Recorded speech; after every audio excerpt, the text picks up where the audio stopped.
Alright, so this is the reel portion of the BFS series. Right here I got 3 reels. I got a T3 that I painted and put a different spool in, some bearings. When I talk about that, that's going to be the budget BFS. Then these 2 reels here, I got the Daiwa SS Air and also the Shimano Ld Baron, the new one, the 2016. I also got a different spool in there, and I'll go over that as well. So the most important factor right here, the reels, probably the most talked about as well, and I'd say the most variations as well, because different braking systems that go into it, a bunch of different stuff. I prefer the magnetic braking system, but I prefer that for all my reels as well. Probably the most capable one, and I'll start with, is the Shimano Ld Baron. Overall, I prefer Daiwa branded reels over Shimano, but they really did a good thing with this BFS reel. Super lightweight, does have faster gear ratio, the 8.1, which I like for BFS because the lures that you use are smaller, so they don't have a lot of resistance, so you don't need the power, and also the fish you're generally fishing for are going to be smaller as well, so I'd rather control the speed by how slow I turn the handle versus using a gear ratio to do that. Something with the spool on this reel, if I get it open, is that it's pretty unique as far as there's no braking mechanisms on the spool itself. So it keeps the weight down.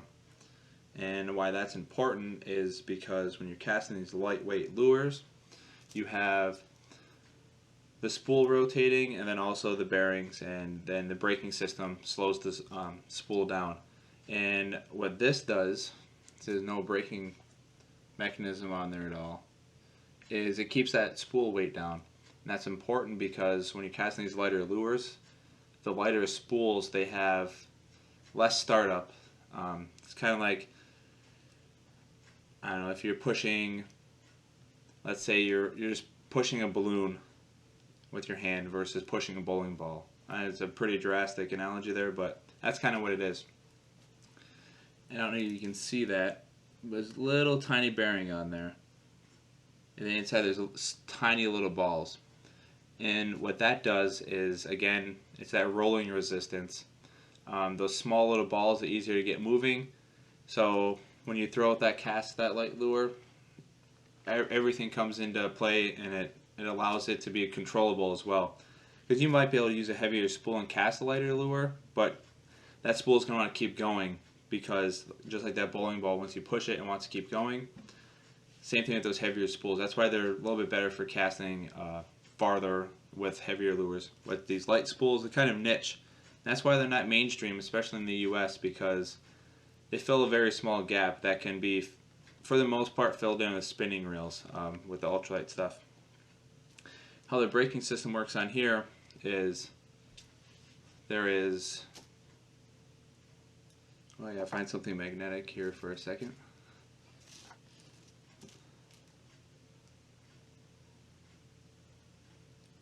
Alright, that's terrible. But these magnets that are up there, when there's magnetic force applied to them, they pop out. And that magnetic force is made by rotating. I'll show you in another video.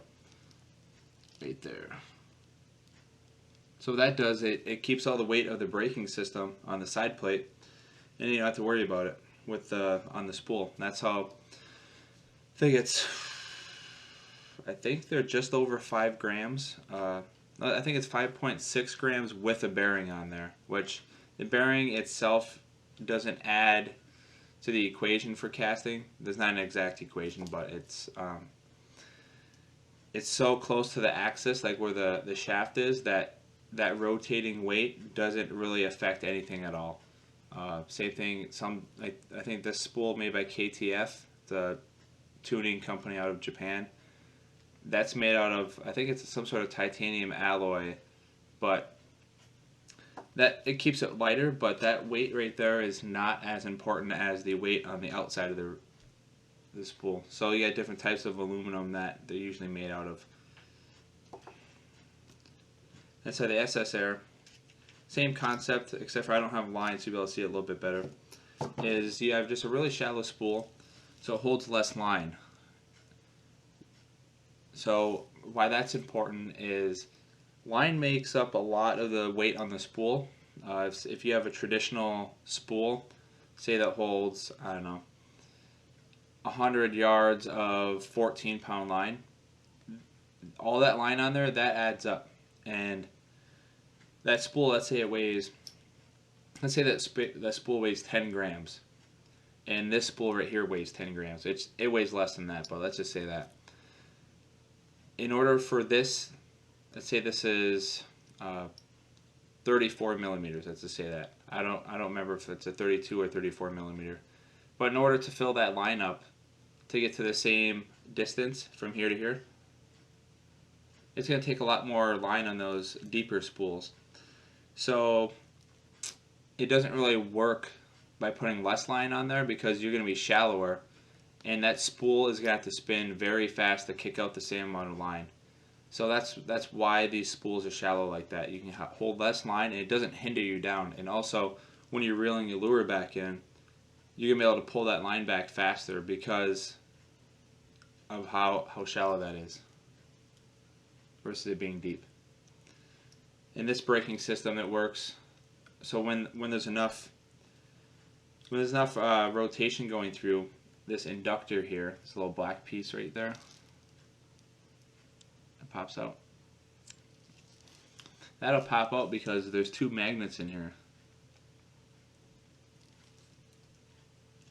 So with that, you need the spool to be spinning a little bit faster, which is nice because if you're doing short little shallow casts like pitching, the brakes don't work as good, which is good because you can just use your thumb. And that's the main reason why I prefer magnetic brakes overall, because I do a lot of that type of stuff.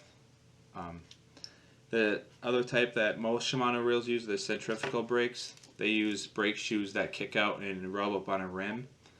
And those are pretty good for long casting, and also like in the beginning of your cast, it controls your spool pretty good. And then this spool here is going to look a lot like the SS Air spool, but what's kind of unique about it is that this reel originally does not have a BFS spool in it. It's not made for it, but there are some Chinese companies or Japanese, Asian descent, that make the same concept with those shallow spools that you can just plug into other reels. And why that's important is because you don't have to buy an off-the-shelf BFS reel. So you can buy a reel that's easily attainable in the US, and then you just order one of these spools, which about 40 to 50 bucks depending on what model you get. And then right there, you're in the money, and it's, I'd say, 90% as capable as any of these high-end reels here. They're just gonna kind of struggle with some of the super lightweight stuff, but I mean, if you're throwing, it'll very, very comfortably cast an 1/8 ounce easily, and that's kind of what this reel is going to be used for. In the next video, when I go over rods, I'll kind of show you what rod I'm using on there.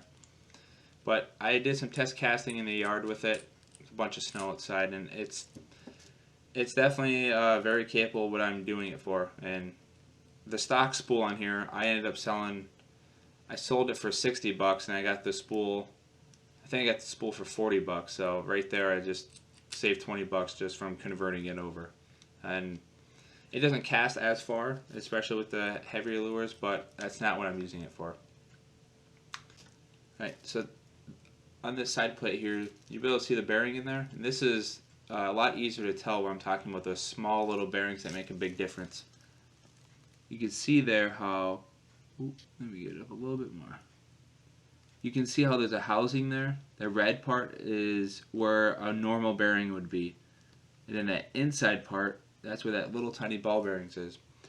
So you just find the right size bearing. You can put it in there. And this is, I guess you'd say, name brand of like one of those BFS bearings. But on AliExpress.com, it's like, I always think it was like kind of like an Asian Amazon. You can get some bearings that are pretty inexpensive, and they're actually a pretty nice bearing. They're a little bit louder than like the name brand ones, but they still got some pretty good performance. So from there, let's say you buy the bearings. The spool already comes with one of the bearings, so that's nice. what was it? I'd say